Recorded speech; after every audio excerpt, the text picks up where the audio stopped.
अब बात कर लेते हैं आज के बाजार की। तो देखिए, ऊपरी स्तरों से मुनाफा वसूली के बाद बाजार गिरावट में क्लोज हुए हैं। निफ्टी 25 अंक फिसलकर 23,727 के लेवल पर क्लोज हुआ।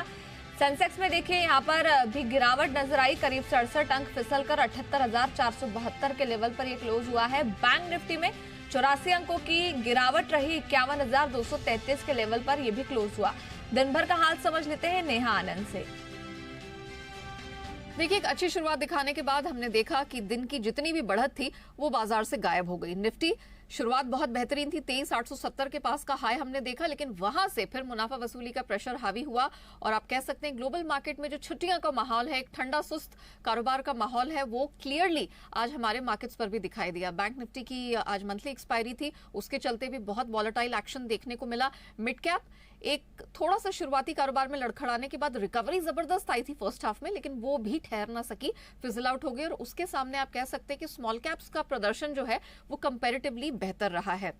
अब अगर इंडिसेस की बात करें, प्रेशर बनाने का काम आप कह सकते हैं लार्जली बैंक्स और मेटल्स की तरफ से बनता हुआ दिखाई दिया, लेकिन जो सपोर्ट आज मार्केट को मिला है वो oil and gas, auto, FMCGs की तरफ से लार्जली मिलता हुआ दिखाई दिया। अब बात करते हैं निफ्टी के टॉप गेनर्स की। टाटा मोटर्स, यहां पर हमने अच्छा प्रदर्शन देखा। ऑटो स्पेस के कई नाम हैं जिन्होंने सपोर्ट करने का काम किया। अदानी इंटरप्राइजेस भी आज मजबूती के साथ ट्रेड करता दिखा। आईटीसी और ब्रिटानिया की भी बात करें, यहां पर भी हमने देखा 1 से 2% की स्ट्रेंथ दिखी। प्रेशर कहां से आया? जैसे मैंने कहा, मेटल्स ने दबाव बनाने का काम किया। जेएसडब्ल्यू स्टील, टाटा स्टील, इसमें हमने 1.5 से 2% की गिरावट आते हुए देखी। और इंडसइंड बैंक भी आज निफ्टी के टॉप लूजर्स का हिस्सा रहा। विप्रो से भी हमने प्रेशर बनता देखा।